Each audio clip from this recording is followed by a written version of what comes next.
And welcome everybody to the all-new Chat Stumble In podcast, where learning is an option, never mandatory. Thank you everybody for being here. Of course, this is a new podcast, episode 2. So I thank everybody for being here. Much appreciated. I hope everybody had a good, great, fantastic weekend. And for a lot of you, it is stuffing your face week. I think in a couple more days. I think. Yeah. So, you put on your skinny jeans or whatever it is that you wear. Loosen your belts. Get with your family and have a good time. But most importantly, be safe. Belle, Dennis, Kathy, Gail, Connie, John. Let me see. I think there's a couple of people I didn't see, but nonetheless, welcome everybody. So this show, as some of you may have experienced last week, much different from our actual Friday night shows. Hope everybody can hear me just fine. Yes. You can hear me. They do, Den. They do. I'm not a fan of skinny jeans, to be perfectly honest with you. I don't like how they look on me. I'm a thin dude to begin with. Hi, Kat. So tonight, I wanted to do something that I thought, really, it's not really different, but talking about it, I think, really opens up the minds to a lot of people. And as many of you know, I love to research and do a lot of thinking. I contemplate a lot on different things. I tend to dwell on many things that just don't make sense. And of course, this show is all about opinion and what I think or what you think some things may or may not be. So there is no right or wrong answer. And don't forget, I'm not always right, but I'm never wrong. It's the whole point of the show, is when you give an opinion versus stating a fact, doesn't mean you're wrong, but doesn't always make you right. As long as you don't state anything factual, you're not proven wrong. Hence, not always right, but I'm never wrong. And a quick reminder, we have a lot of the emails in for Friday's show for Eagles Night, for all you Eagles fans out there. A lot of good tunes, and just a quick shout out. Don't worry about repeat songs, guys. That's okay. It's not about the song, it's about you, the artist. Everybody has their own style, and that's what we're looking for everybody to bring their own flair to a song. You can have one song, 5 different ways of singing it. 5 different people, 5 different styles. That's the whole point of doing that. And so, yeah, that's a good saying, huh, Gail? Not always right, but I'm never wrong. It's weird, my left ear, pardon me if I play with it from time to time, but it's almost like you ever get that, like, that water in the ear feeling, right? And for some reason, it builds up, whether it's wax or whatever it is, and you clean your ears and all that stuff. But I remember when I was a kid, Doc used to tell me, don't put anything bigger than an elbow in your ear. Well, that's very hard to do when you're trying to clean them. Nonetheless, put a little hydrogen peroxide in there, bubbled up. I love that fizzy feeling, right? Kind of puts you to sleep, the bubbly feeling. And, lo and behold, take the little cotton swabby thing and you're pulling out wax and you're like, what's that from? Well, I did research. And I found out that when you shower and stuff, if you don't get all the water out, it builds up and forms that wax residue, and it tends to stick in the canal. And I think that's what it could be. So it feels like my ear is blocked. I can hear fine, but it's not. It's just a nuisance to me. I hate that. Yeah, it's like that scratchy throat type thing, yeah. Howdy Doody. That's an old show, Dan. It is an old show. Yeah, earwax, interesting thing about earwax, though, it may be yuck, but it's actually very healthy for you. And I'm not saying you have to have a plethora of wax in your ear, but it builds up for a reason. It's there actually to protect that very sensitive drum, the inner lobe. And that stops all of the bacteria and everything else from getting in there, protects it from the elements. So earwax, contrary to what they used to tell you, a little earwax is actually very, very good for you because it does protect you, believe it or not. And yeah, it's not the most, scrumptious looking stuff. You're old? Oh, we are old? Yeah, cat seat protects the eardrum. Absolutely. And you can sing Stevie Nicks with a scratchy voice. All right, so let's get started, ladies and gentlemen. Again, I encourage opinions, chats. If you want to call, let me know. I have no problem giving out my number. I can send it to you in email. Many of you already have it. But definitely, I encourage opinions and thoughts. Okay, you don't have to be right. Tonight is about attitude. I want to talk about attitude. What I find, and maybe you do too, when you're shopping, or maybe you're hanging out with family, maybe you're hanging out with friends, and maybe you yourself, you see that decline. That decline, whether it's some have depression, some are just very angry, some may feel slighted, some may feel discouraged, hopeless. These are all attributed to your attitude, believe it or not. Now, what is attitude? Attitude, many people think of, you need a good attitude. You need to change your attitude. Easier said than done. Why is that? When you're around people and or an environment that promotes a certain way, such as a negative attitude, a bad attitude, unfortunately, as much as you try to do the opposite of what your environment dictates, you at some time give way to that environment. You become a product of that environment. As much as we want to be good, as much as we want to be happy, a lot of times being around certain people that just spew negativity, they don't believe in themselves, they're not positive people, it at some point starts to affect you throughout your life. Matter of fact, there was a study done years ago where you take two men of the same age. You put one man, both grown up, same exact way. Okay? But you separate them. Let's say you do it at the age of 5. And you put one man on one side and you put one man on the other side. Now each side represents, let's just say, a continent. And on the left side, you have a continent that promotes nothing but optimism, positivity. You can do anything you put your mind to. There's no influence from the outside, such as media, negativity, etc. On the right side of the continent, you have completely the opposite. Now again, both men, relatively good health, but we're starting them off at the age of 5. So you put this one over at the right side. Negativity, bombarded with outside influence. People are just the opposite. Life is hard. Everything's a struggle. You can't do this. In order to do this, you have to work twice as hard.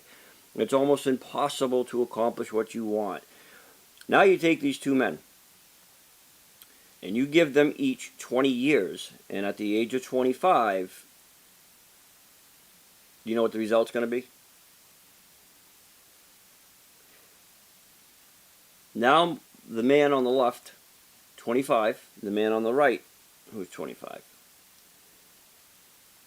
Then you take them and you put them together in the same exact environment that promotes both. negativity, positivity, everything. Kind of equate it to the situations that we all live in now. There's good and there's bad. But now you take them both. The man from the left, without that outside influence, 9 out of 10, he is going to succeed in life further than the man on the right who was raised in the negativity. Why is that? Is it because of his influence? Is it because of his environment? Yes. Those two men you need to picture as your mind, as your attitude, as your subconscious. The man on the left grew up believing he can do anything. Nothing is impossible with a positive attitude. The man on the right believes just the opposite. They're both equally made the same. They're both human. They both, too, well, science have relatively the same brain smarts. Not one is smarter than the other. They're both physically right about the same. But what's the difference? One was brought up thinking he can do anything he wants. The other was brought up thinking it's a struggle. It's almost impossible to do and achieve what you want. And now you put them both in the same exact environment. One is going to go ahead of the other. That represents how you think. So the man on the left and the man on the right, that's your thinking pattern. That's your process. That's how we're trained. That's what we learn. That's our environment. And yes, to Gail's point, parents believe an attitude can and will affect the children because that's all they know. 100% right. Absolutely. So, what did that analogy prove? It proved that with positive thinking, you can do almost anything you want to do. When you doubt yourself with negative thinking, the same obstacles are there now for both of the men. They're both in the same exact spot now, starting off at 25, equally in the same position. One was brought up different, the other was brought up different. But the takeaway from that is exactly what Gail just said. From an early age, it's implanted into your subconscious that you can or you can't. So when you get to the age of 25, 30, so on and so forth, and you continually focus on that negativity, and you're thinking that it's impossible, things are very difficult, and it's not to take away from real life situations, but I like that study because that study is all about your brain, it's all about your subconscious. And that processing goes into your actual conscience. Think about this for a second. If you wake up every morning and you have to be to work for 7 o'clock, and you do that every day, 10, 15, 20 years, and you have the same routine every day for 10, 15, 20 years. You wake up, maybe you have a cup of coffee, maybe you read the paper, sit on your porch, and you have to be to work for 7:30. But you take the same way into work, you punch in at the same time, you sit at the same desk, you associate with the same people, your environment's the same. Now do this. For 1 week, take a different way to work. Maybe grab a coffee on the way in. Listen to something different on the radio. You know what's going to happen? You're not going to like it. It's a fact, and I will prove it. Test yourself. If you do something routinely every single day, change that routine and try to do something different other than what you typically do every single day. At first it may be exciting. Wow, I never took this way in, or I never seen that site before. But you're going to revert back to going the same way. Why? Because that's what your subconscious wants. It doesn't want to change. It likes to sit in that comfort zone. I'm comfortable here. I don't want to change. as something as simple as that, you would think can be so easy. The reality is it's not. Change is hard. And John says, a healthy person's wisdom comes from the experiences gained from age. That is true. But what is that exactly? What is experiences? Because that all has to do with attitude. But what is experiences? I've always liked that when someone says, I have more experience than you. John made a good point. When somebody who's lived for, say, 70 years and somebody who's lived for 20 years, it is physically impossible for that person of 20 to have had more experience. Now, they could know more about one particular thing or the other, but it is physically impossible for them to have more experience than that person who's been around for 70 years. Because that person who's been around for 70 years has experience. They have life experience. So they know more than that person of 20. So it is physically impossible when somebody younger says, I have more experience than that person. That may be true in a job, but that's not true in life.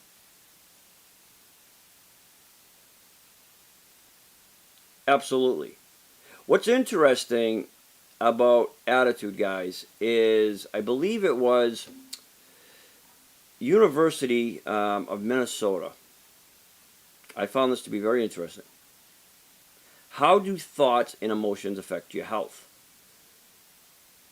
A lot of you may think that your attitude doesn't affect your health. We get up, we do our routine things, right? We feel, hear, see everything going on around us, and we think it doesn't affect us. We think attitude really has nothing to do with how we eat, whether it's weight gain, weight loss, whether it's being sick, what have you. But University of Minnesota did a study, and it says poorly managed negative emotions are not good for your health. Negative attitudes and feelings of hopelessness and hopelessness can create chronic stress. That in turn upsets the body's hormone balance. It depletes the brain, like the actual chemicals in the brain, actually depletes the chemicals. Those chemicals that are in your brain, those are required for happiness, and it damages the immune system. So think about just that one statement. That negative attitude creates a chronic stress, which upsets the body's hormonal system, which throws it off balance. It depletes the brain chemicals that are required for happiness, and it can damage your immune system.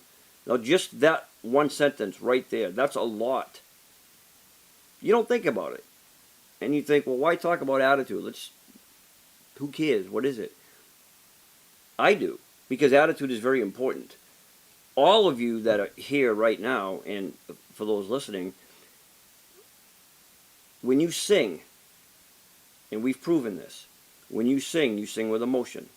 You connect to that song. That song is a feeling. It's a connection. You feel something, right? So you're connecting with that song. Maybe it's a memory. Maybe it reminds you of somebody, something, a certain place, happiness, sadness, whatever it is. That's an attitude. So when you're singing a song and it's bringing out happiness, you're releasing that stress, you're creating those happy chemicals. You're promoting good health. Amazing, isn't it? Here we are on a talk podcast talking about music, but it's all relative. One is in the same with the other. Because attitude reflects everything that you do in life. As a matter of fact, I'm going to go over to your chats over here because I want to see Let me see what you guys are typing up here. Dennis said, if you fall, you'd be punished by his fellow soldiers. Now, Dennis was talking about his time in Vietnam. My leader, I need to get an attitude to work with all. I am shunned by all. Military calls it an attitude adjustment. Yes. John, the only person in control of you is you. This is true. In school, the teachers were going to adjust the kids' attitudes. They will accomplish that, Kathy, but it won't be a positive result. Kathy says, attitude shows with all you do. This is true. John says, unless it's a positive attitude given, Kathy, John, totally agree. They were bad kids, and you know most are all gone. Well, it's interesting, right? Because John says that the only person that controls you is you. That's true. But do you ever hear that old saying, that expression? Don't worry about what you can't control. Did you ever find that happening to yourself? Did you ever stress out and fear and get anxiety and worry, have sleepless nights? I have. Over things that you may not have done, but things around you, other people have done. But for somehow, it affects you. It controls you. So, if you're controlling your attitude and yourself, then why are you losing sleep and stressed and getting anxious over something that you didn't do or create?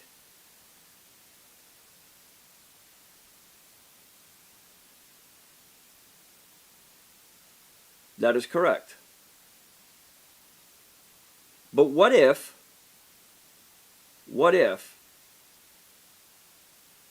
you take that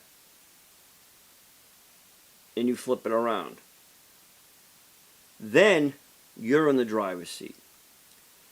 You controlled whatever situation, right?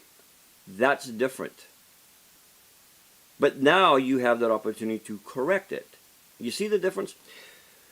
When things happen that are out of your control, I'm going to give you an example. All of us within the United States here have been through, whether we liked it or not. You hear it on the media, you heard it on the radio, no matter what you did, no matter what you watched for TV or whatever. You couldn't get away from elections. You couldn't get away from commercials. In every spin, whether you have left, right, neutral, this media, that media, no matter what it is, it affects your life. Why does it do that? Because we allow it to. And how do we allow it to? Because we listen to it, we watch it, we absorb it. There are many people. I have a good friend, excuse me, I have a good friend who calls me up because he may have watched the news recently or something's going on in the Middle East, whatever the situation is, but it affects him. And I tell him all the time, stop stressing over what you can't control. It may be scary. It may seem impossible, right? But you can't control that. You control, as John said, you can only control yourself, you can control your actions, and you can control how you handle it. You can't control what happens, but you can control how you handle a situation. We are bombarded. Dennis said he used to avoid fights before he went to the army after he got out.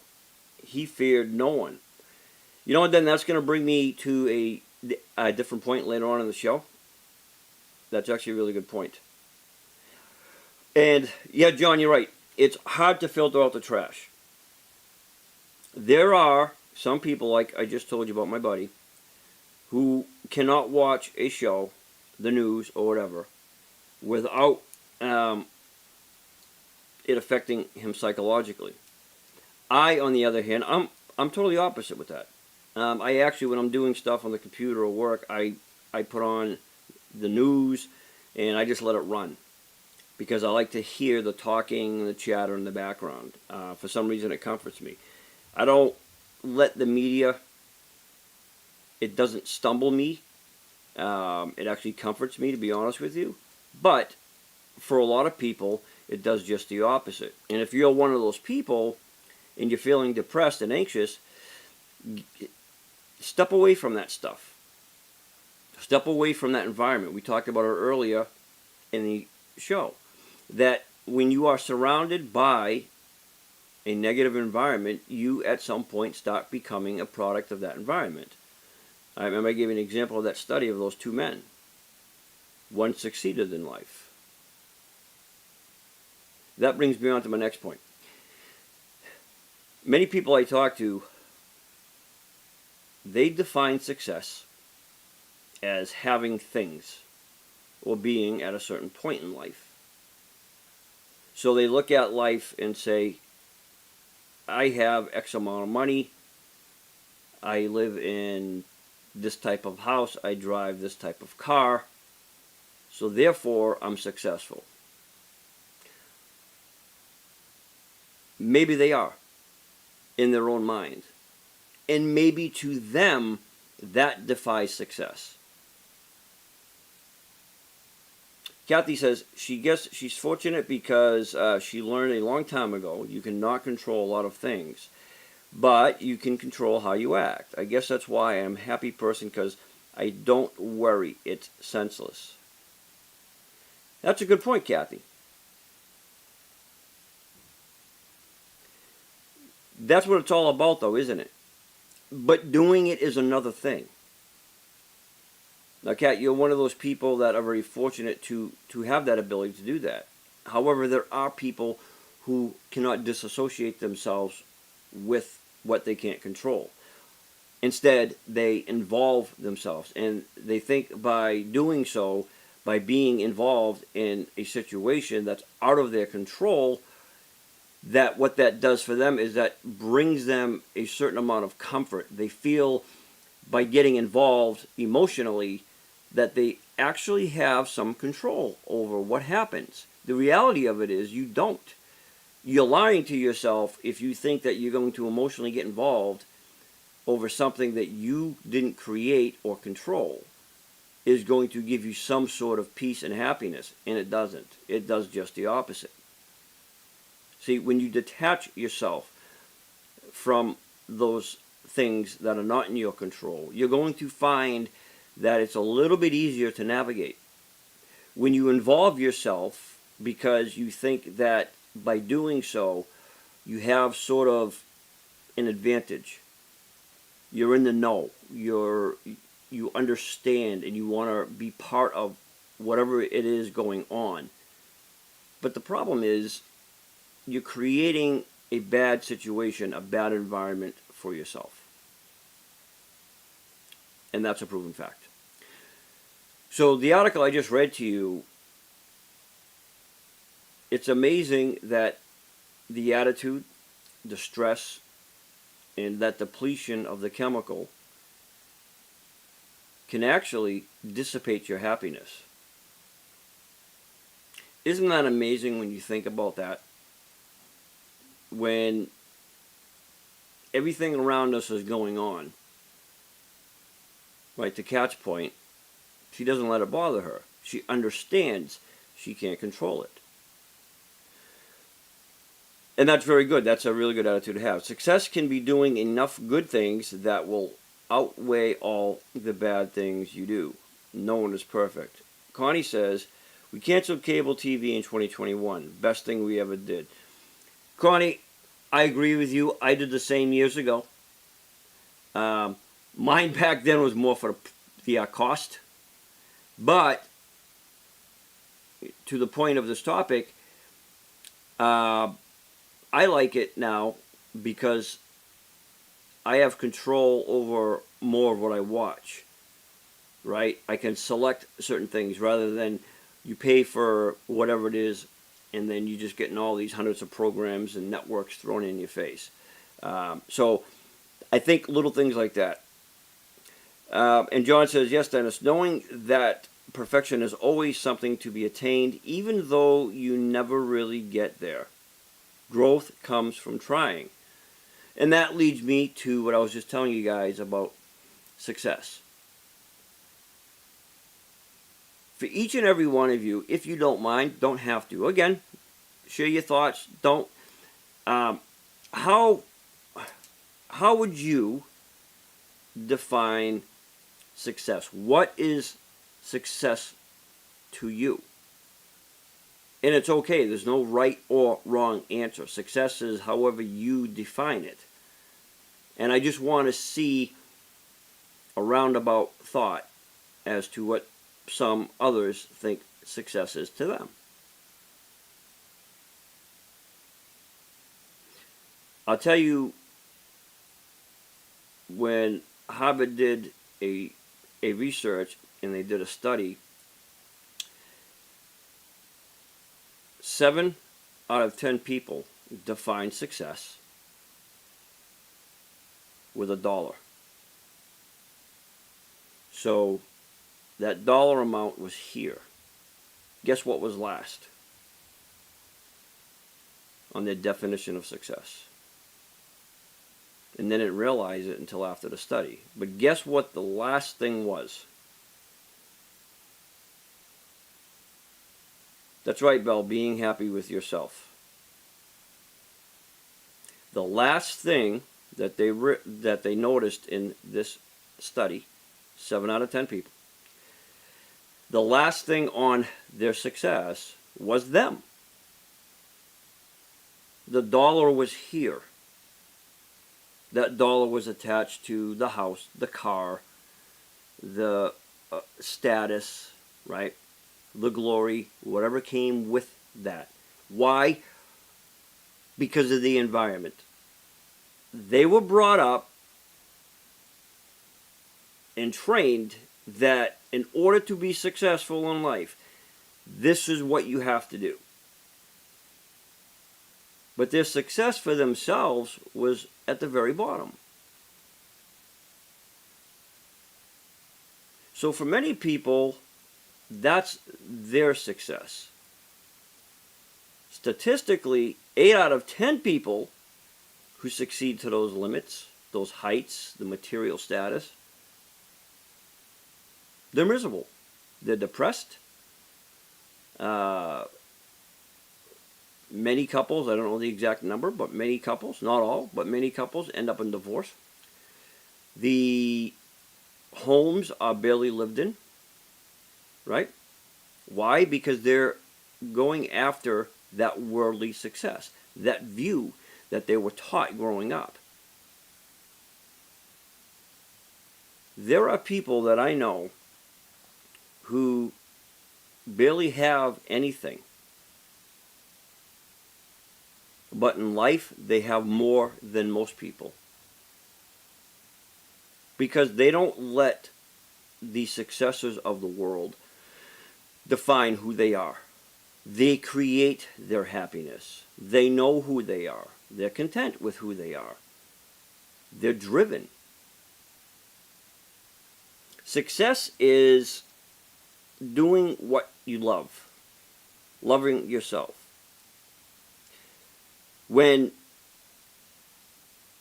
you get out in the world, if you start off young and you get a job, and let's just say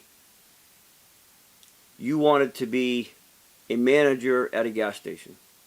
Now, some people today would look at that and say, you're not marrying my daughter, or vice versa. He doesn't have a college degree. He doesn't make $100,000, $200,000 a year. You're nothing. Doesn't matter. If that person wants to be a gas attendant, a teacher, a truck driver, electrician, an engineer, whatever it is, if that's what they love doing, that is success. It's doing what you love. And of course, you know, you make a moderate living at it, but that's success. You can define it any way you want, and many people do. But success is doing what you love. It's recognizing and appreciating who you are and knowing who you are. When people go after things to achieve that story success, meaning the big house, the cars, all that. That's great. Money helps. Yes, it does. You need it. But that's not success. It's been proven over and over and over again. Success is who you are, doing what you love, knowing who you are. Let me see. Kathy says, my life in food and beverage for 45 years. She has made lifelong friends, took pride in all she did, and at the end of the day, she was happy. And her life and her second husband. See? John says, a rich, spoiled person would throw away a half-eaten apple. A poor person who has little would love to eat that apple. Kathy, I wish I paid attention to the frogs I met. Some, excuse me, is success in many ways. You're right. Everybody does. How many people do you know out there just grinding and grinding? And I'm not saying that don't work. I'm not saying that sometimes you have to pick up and do the extra stuff. And if you want to achieve something, if you have a dream and you're going after it, that's not what I'm saying. But what I'm saying is you have to understand that success comes from you. It's you. You're the success. The house doesn't make you a success. The car doesn't make you a success. The money doesn't make you a success. It's like when people say, well, once I have $1 million, I'll be successful. No, they got it backwards. It's just the opposite. You become successful before you get the $1 million. That is such a narrow way of thinking, and it is so backwards. Society has taught us that to achieve success, you have to have this, that, and the other. Then you're considered a success. But who considers that? Whose standard is that? The world's? Other people? So is that the true definition of success? What others think of you? What the world society has deemed as success? You have to have this, that, and the other to be put in that actual category of success? You see how backwards and twisted that all sounds? Because before you get to that $1 million, you have to have had been a successful person. The $1 million, it's like that old analogy that Earl Nightingale once gave. He said, if you stand in front of your wood stove and you don't put any logs into it, and you just stand in front of it, and you say, give me heat, it doesn't work like that. You've got to do the work. You've got to put the wood in there. But in order to do that, that takes work, right? Once you have the wood in there and you light the fire, that's successful. Because you've accomplished what it took to get the wood into the wood stove. Now you can have heat.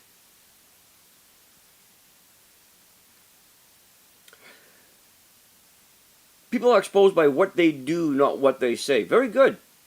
Good point. Don't I forget, keeping up with the Joneses, always wanting to be better than your neighbor. Isn't that true? But Kat, ask yourself this. Why is that? Right? Why are we taught like that? Why is it that we have to do what our neighbor does? Example, keeping up with the Joneses. That we have to do what our neighbor does. That we have to have or better than the next person. See, all of this is drilled into our heads. Here's the little tiny problem that they don't tell you about success. What's relativity? What's physics? What's gravity? What goes up must come down. Now, you can have money your whole entire life, But that's not the principle behind it. The point behind that is, on your way up, it's exciting. It's that rush, right? You're making money, you're doing this, that, and the other. And it's great, and I'm sure that it is. But at some point, reality sets in. You look around you. You think you have friends, but are they? You don't trust anybody. Do they like you for your money? Are you surrounded by people who truly care and love you and support you for who you are? So when that little tiny hiccup comes in that society doesn't teach you along the way, the only thing they teach you is go after success, money, riches, fame, glory. But what happens when you trip? And you start developing that attitude that we were talking about earlier on. You start getting anxious. Maybe your stock just dropped $1 million, whatever. I'm just using these numbers.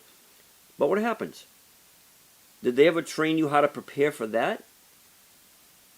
Were you surrounded by people you can trust on that ladder up? Do you have good friends by your side? That if you lost $1 million, they're still your good friends. 9 out of 10, though, you don't. So that's the little hiccup. That's the flaw. But that's the reality of it. So attitude is everything. When you adjust your attitude to define to yourself what success is, and then you actually discover what it is that you want to do, it doesn't matter. You want to draw? Draw. You want to sing? Sing. If it makes you happy, if you can make a living, then that's what you do. Don't let others deter you and discourage you from doing what you truly love to do. That is attitude. Yes, and you are who you hang with. And Connie says, in California, you better check to see if it's a burn day before you throw the logs in. Yeah. How true is that, Connie? How true is that? Kathy says, Bella, I'm poor as a church mouse. My dear friends, I count on one hand, they are so special. You know, my father-in-law used to tell me, he passed away at 92. He used to say, if you have more friends than you can count on one hand, you have too many. Throw them away. I never understood what he meant by that. Now I do. But he always says, if you have more friends than you can count on one hand, you have too many. Throw them away. When you think about it, look at your hand, and you got 5 fingers. How many good friends do you say you actually have? Die hard, your ride or dies, as they say. Somebody there, death, through it all, sickness, everything. Just like a marriage. That's what a relationship is. It's a marriage, it's commitment, it's loyalty, it's trust, it's honor. If you can look at that hand and go, oh, well, I have a lot. No, you don't. What you have on the other hand is acquaintances, people you know. But on this hand, you have people you trust. That's the difference. What about this? And I love you guys' responses.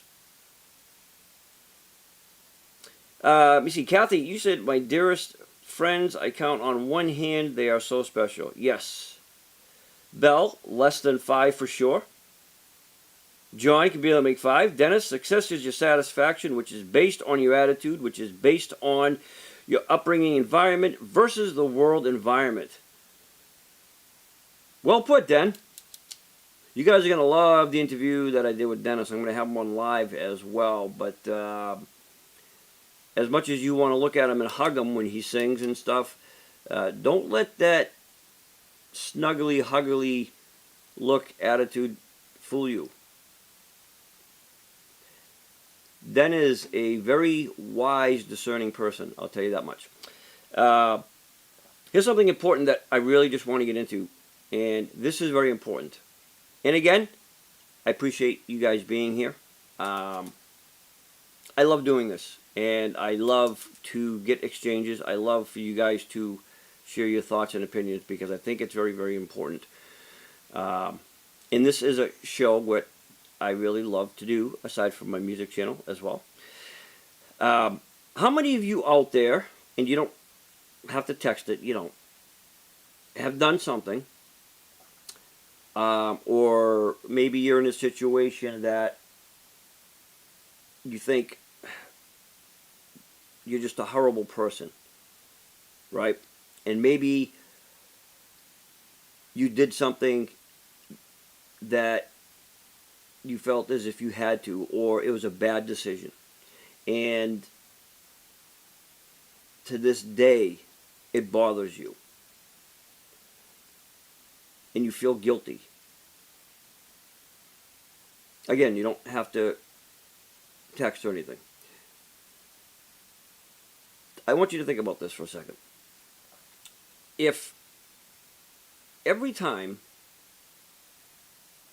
you thought about that thing that you consider to be bad, or that you feel guilty about, or you can't let go, has somebody done something to you in your life, whether it's a family, a good friend, it may have hurt you at first,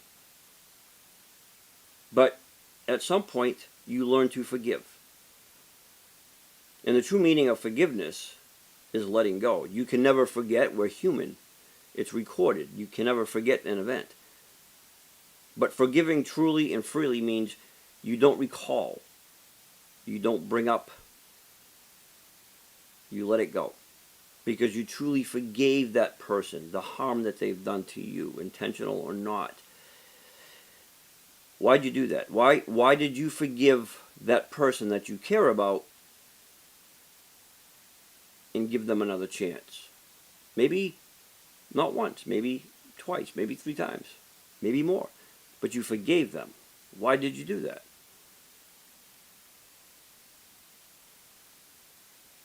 You did it because you understood that that person, that friend, that family, they made a mistake. And that you also understood that it's human error. That 9 out of 10, it wasn't intentional. That mistake wasn't meant to intentionally hurt you. But for whatever reason, it hurt, it stung, but you learned to forgive them. You've got to take that and you've got to apply that to yourself. We all do it. I'm the biggest culprit of it. I'll tell you right now. If you don't learn to forgive yourself, there is nothing too great that can't be forgiven. Now, for many of you out there, you may or may not have faith. That's entirely your life. That's entirely your belief. The show isn't about faith. This show is about you. The show is about your positivity. It's about explaining. It's about sharing your opinions and thoughts. But for me personally, I have a faith. And the scriptures tell me that God doesn't forgive 7 times, but 777 times. What's that mean? Well, you're all familiar with repent. When you you have a sin, you repent. Now, I don't go to some strange guy down the street, somebody I don't know. I don't divulge my sins to another imperfect human. I pray directly to my Creator. Period. Bottom line, so what the scriptures say I can do, I do that. My point of it is, if He, our Creator, in my opinion, can forgive me, and I'm imperfect, He is perfect, but if He is willing to forgive me endlessly, so long as I'm repentant and I try not to repeat those mistakes, and we as imperfect humans can forgive others for trespassing, for doing things to us that may have been hurtful, why don't you forgive yourself? Why do we have a hard time to let things go? We hold on to that guilt. Why do we do that?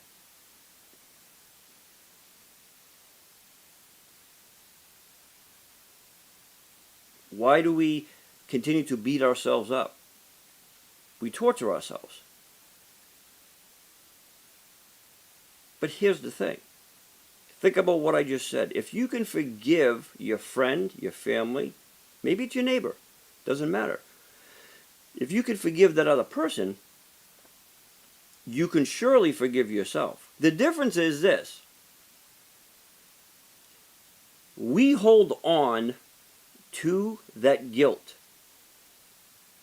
as a way of forgiveness. Meaning, we feel that we can justify what we did if we hold on to that guilt. Because if we're holding on to that guilt, we are in turn punishing ourselves. Therefore, that punishment justifies that guilt. So we don't let it go. The reality is, when you forgive somebody else, the justification comes to you forgave that person. You released them of the harm that they've done to you. Right? So they're no longer feeling bad about that. You gave them that forgiveness. But now you can't do it to yourself, because you are the one who feels bad. You did whatever it was that you feel guilty for doing. So who's there to forgive you, to release you of that guilt? Nobody but you. You see the difference? So you have to allow yourself that forgiveness. And again, if you're a person of faith, pray. You want to meditate? Meditate. But you have to release yourself of that guilt, of that harm. Because here's what happens. When you harbor that, it gets heavy. It's like this. If you take 2 stones, each of equal weight, and you hold your arms out, they may not be heavy at first, but do that for a long time. Eventually, it gets heavier and heavier and heavier. You're not adding any more weight on. You're already holding on to what you have. The weight hasn't changed. It's just holding that, bearing that guilt, that weight of whatever it is you've done. It gets so heavy, so encumbersome that you can no longer hold it anymore. That's when things start to happen. Your attitude changes. You start to become negative. You shun people out. You no longer think good of yourself anymore. You start developing a bad attitude. We have to learn, guys, to forgive ourselves and to move on with it.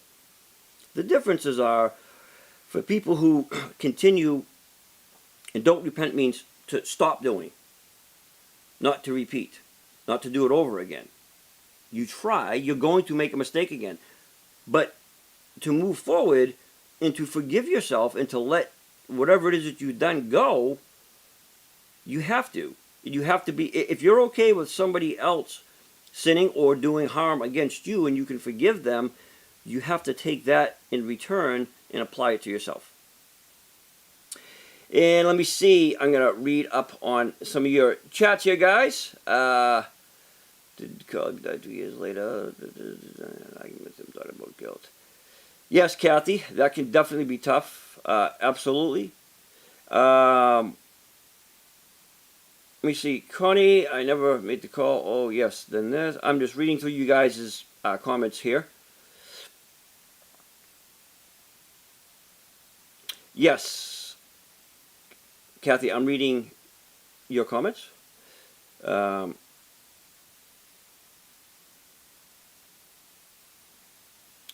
Dennis, I'm reading yours as well.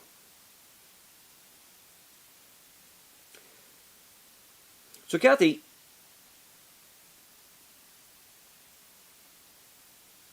I agree, right? Those sad moments, those memories. Dennis, same thing with you.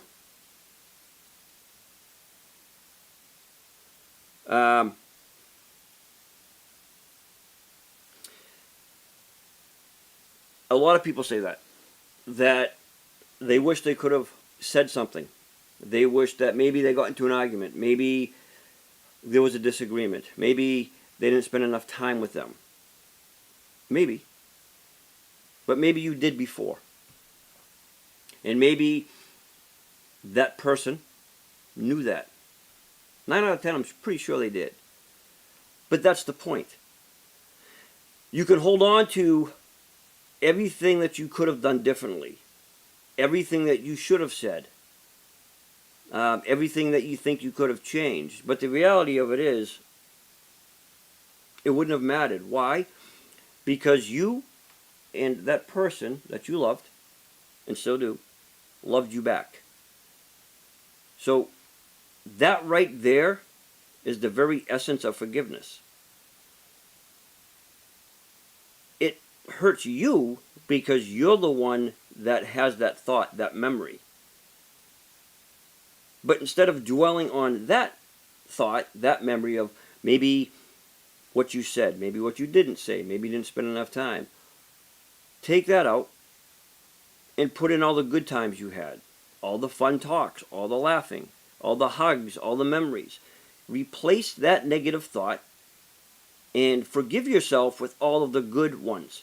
I guarantee you, you can think of more good times than you can bad. And so those outweigh whatever it is that you're feeling guilty or sad about that you may or may not have done, or things you thought you could have changed. The reality is, you couldn't have done anything more than what you've done. And that's something that as humans we have a hard time letting go of. So we have to learn to forgive ourselves. If we can forgive others, we can forgive ourselves. I think that's very important. I think that it's very unhealthy to walk around with guilt, with things that we cannot change. We can't go back in time and change. But the better way to handle it is to think of the good things that we've done, the good times we've shared with that person, the love that they've had for us and we've had for them. Because again, I can guarantee you that throughout your time, you've had more good times than you've had bad times. Let me see here. That's awesome. And you know, time does heal. I'm a big believer in that, but I'm also a firm believer in that just don't allow time to do it. You have to put forth that effort. And it's hard.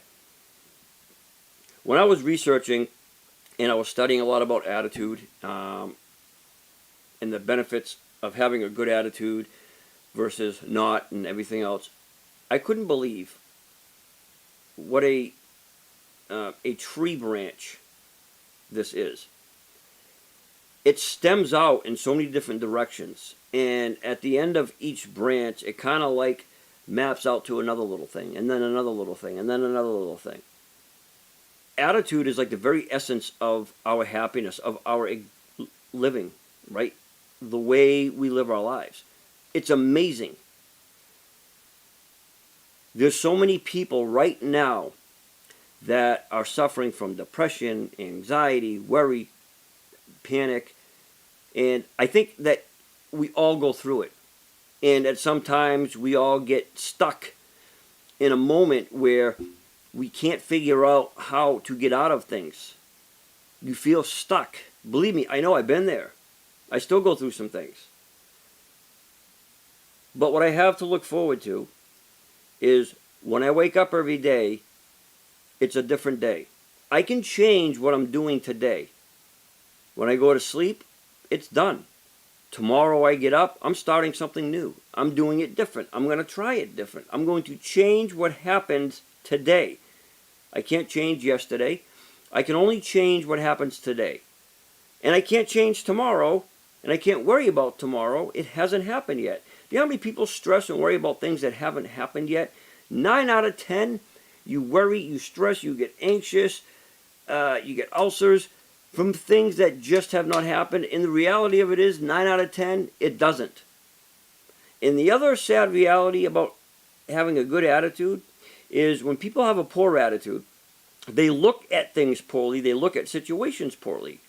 So whether that's finances, whether that's dealing with, family, friends, whatever it is, the healthiest thing, and it's scary as hell, but the healthiest thing you can do is to confront everything with a positive attitude.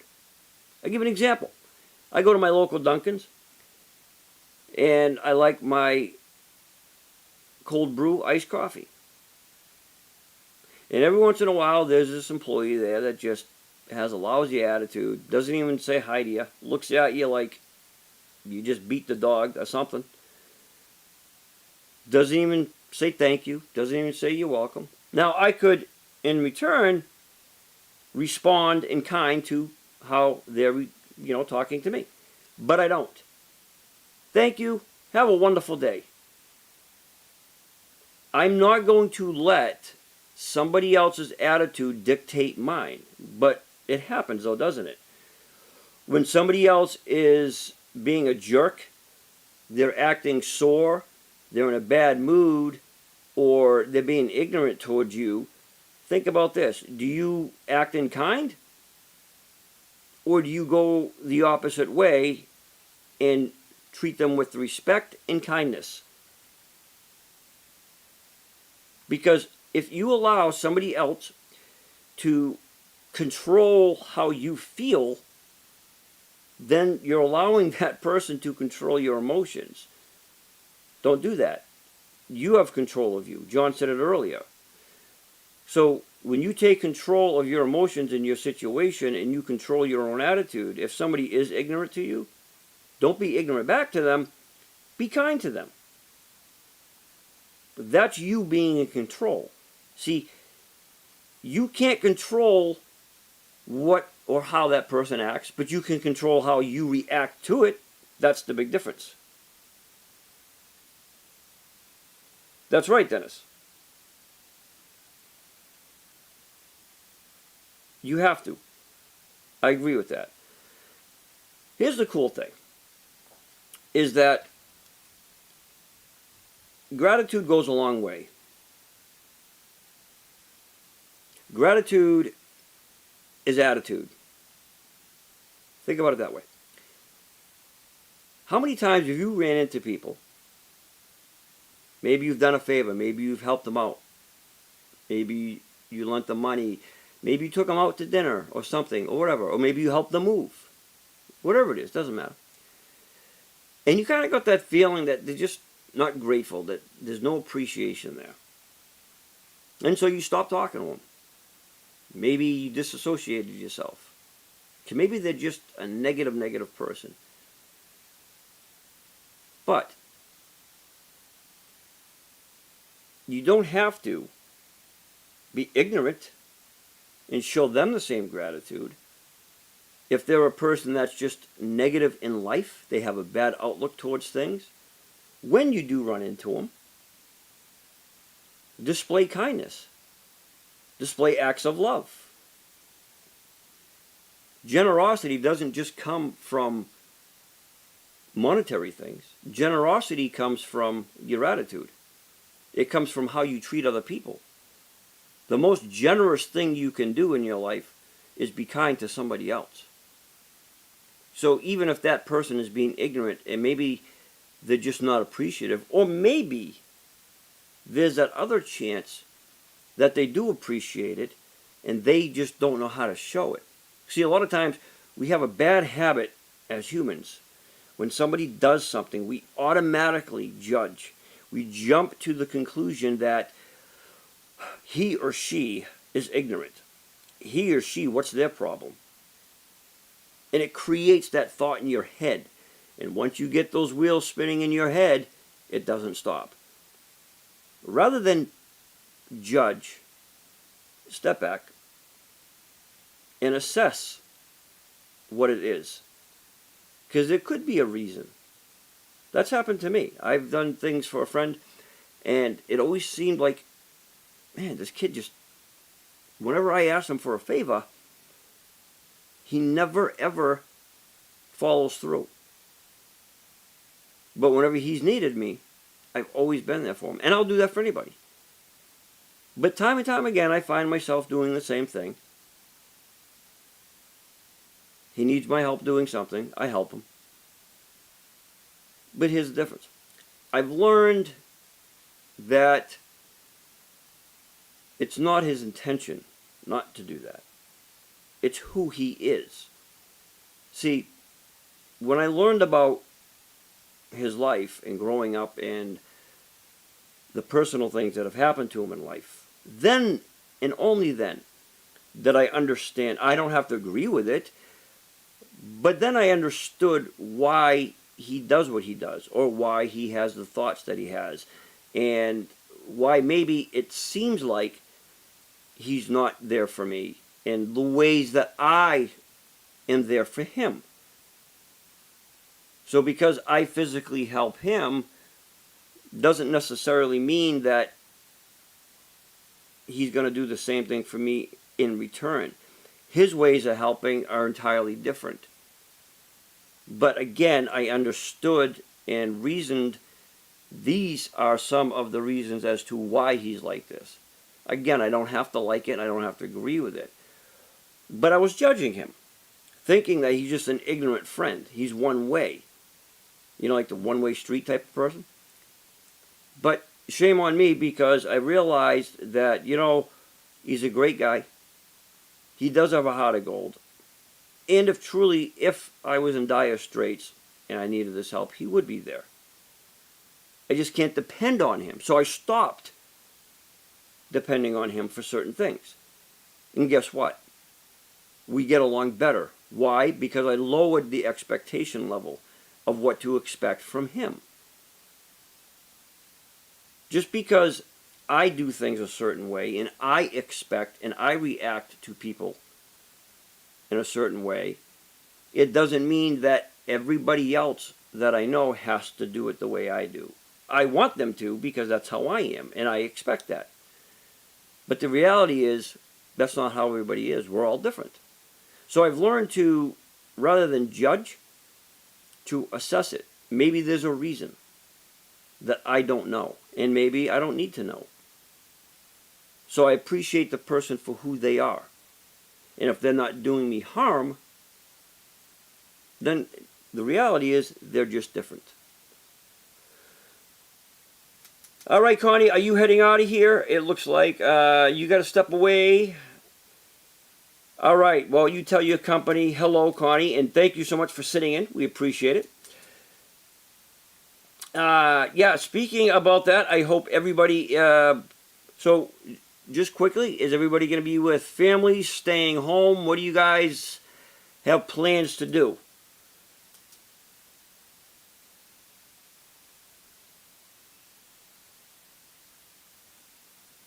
A book called When Saying Yes is Hurting You, Time to Say No. Yes, Dennis. I read a little bit about that book. Very interesting.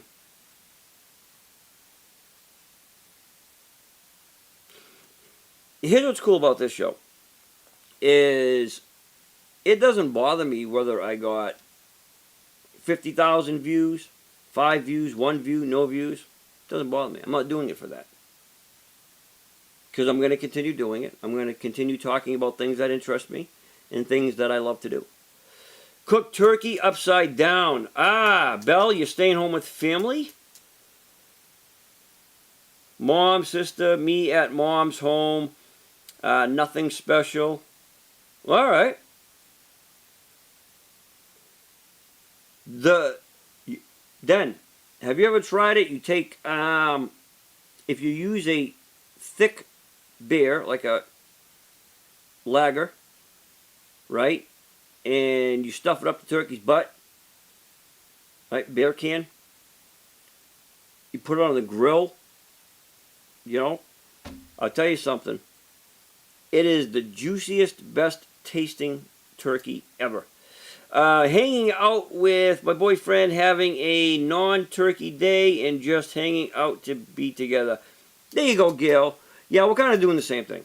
I don't celebrate holidays, so it doesn't matter to me. I love to just be with family, right? Because my wife's mom is 94. So 9 out of 10, and she's right up the street. So we're just going to go over there. She's going to cook her meal and all that stuff, and nothing big, even though they have a big family. Nothing big, but mainly for her mom, so that, she feels that joy and everything else, because she takes care of her basically throughout the week. So it's going to be nice. I just love being around people, and because I'm in New England, we're supposed to be getting a snowstorm. I hope. Oh, really, Kat? 94, huh? Good for her. Yeah, mine still has, believe it or not, she still has her wits about her. Still has the smarts going on. Walks, everything. We sold her a car a long time ago, which was very painful for her because it's that, independence. Yeah, we get the Patriots, Dennis. That's right. We do. We have the Patriots. Healthy 94. Good. Good, Cat. That's awesome. That's real awesome. You just got Gail ham, turkey, and all the trimmings from grandson. Said you need more. Let it snow. Let it... Belle, I know. I want snow so bad. That's right, Dennis. You guys have the Eagles. The Philadelphia Eagles. Pats aren't doing so good. They did a little better. But we'll see what happens. But anyways, guys, so I wanted to close out with this. Right? All smoked? Awesome. Yes. I wanted to close out with this. One of the biggest things, I think, that, and again, for all those who are watching or who will be watching, remember that your attitude is everything. And a lot of things are easier said than done. People tell us to change our attitude, to do certain things. It will make us feel better. But the reality of it is that you become what you think about. Remember that. You become what you think about. So when you are grateful for what you have, your chances to have a meaningful and successful life are greater. Start where you are now to develop this mindset, okay? You have the potential to do many, many things. Even things you may think are impossible. Broaden your vision, broaden your horizons, keep moving forward, and the sky is truly the limit. Meaning, think positive about yourself. Even when things seem at their worst, it's hard. It is, I'll tell you, it's like pushing a car on no wheels. It takes a lot of work. But I promise you this. For anybody, if you are in a tough situation, mentally, physically, financially, the most powerful tool, and we even talk about it on Friday nights on the music show, the most powerful tool you have is your mind, is your attitude. The more you think good about yourself, that you can do something, the more you think you're a good person. And it sounds crazy, but you need to tell yourself, repeat it to yourself at night. A good exercise for you is to maybe record something, whether on your phone, that you are a good person. You are worthy of good things. You are worthy of being happy. And it sounds cliche-ish, right? But it's not. It's the truth. Play it before you go to sleep at night. Your subconscious will absorb that. Repeat it to yourself when you get up in the morning. Say it in your mind. Repeat it over and over and over again. What's going to happen is you're going to start to believe it. Remember, you become what you think about. If you think you're not worth anything, if you think everything is negative and bad, your life becomes a direct result of what you think. start from this day, right now. You are worthy. You are a good person. Good things will happen to you. You know, a lot of people have the vision boards and all that stuff and everything. I'm not a doer of those types of things. I'm more mental. And I do it all the time. I constantly tell myself that all the time. We all struggle. We all deal with things that we can't control. And the best thing is that we have to tell ourselves, we are worth it. You are a good person. I am worthy. I am a good person. Good things are going to happen to me. Tell yourself that over and over again. Doesn't matter. Write it down. Read it back. Read it out loud. When you read it out loud, you actually affirm what you're saying. Your brain hears it. And when your brain hears it, it becomes reality. So maybe write some really nice positive things down about yourself. When you write those things down, read them out loud. Maybe keep that by your nightstand. Maybe keep it in your pocketbook, your purse, or whatever. And when you're feeling down, take out that paper and read what the nice things that you wrote about yourself, your accomplishments, what you want to do. Do it daily. I'm telling you, try this. Do it daily, and you're going to start to feel a difference. You're going to start to feel a good change. Because when you think about the goodness, the positivity, it becomes a reality. Get out of that negative mindset that you can't do this, you can't do that. Put yourself into the mindset that you can. And mark my words, within a week, next time we all meet, if you do that, and if you're honest with yourself, you'll see a stark difference. This show hit some emotional memories, but it helps to hear. I'm glad then. I missed a lot, but this one is a great show. Denny really enjoyed. Well, thank you very, very much, guys. I have many, many sides. Yeah, Beach Boys sings Good Vibrations. Yeah, I do. This here is a side that I love to share. This is what I used to do a long time ago. And I miss doing it. I miss helping people. I miss talking with people. And of course, I love my music show. But this is something different. This is another one of my passions. And if it can affect, if you can make a change in one person's life, then to me, I made a change in everybody's life. So, again, I appreciate you guys tuning in. Thank you so very much. And next week, I think we're going to have Dennis on here. Den, I'll be in touch with you.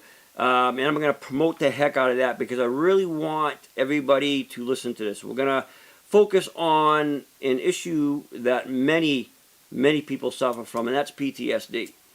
And so it's going to be a very, very good show. I'm going to have Dennis on. All right, but I will update everybody. And like I said, this week, you guys will be getting the new email for Stumbling Podcast. I want to keep that separate from the music show. And don't forget, you become what you think of, guys. So please think positive, think good things of yourself, and forgive yourself. Let go of whatever guilt it is. Forgive yourself. If you can forgive others, forgive yourself. You are worth it. You're hearing this for a reason, and you stayed this long for a reason. I'm not the most entertaining guy in the world, believe me. So be kind to yourself, and like I always say, be kind to others. Okay, that's most important. Don't forget, send in your Eagles tunes for Friday. I will be updating everybody this week as to what we have, and so far we got quite a few entries in, so looking forward to it. And thank you, Belle. Thank you, everybody, for joining me, and I so appreciate everybody's support. So, guys, wherever you're going, please be safe during travels. Enjoy one another, all right? And I will see you guys on Friday. Have a good night, guys.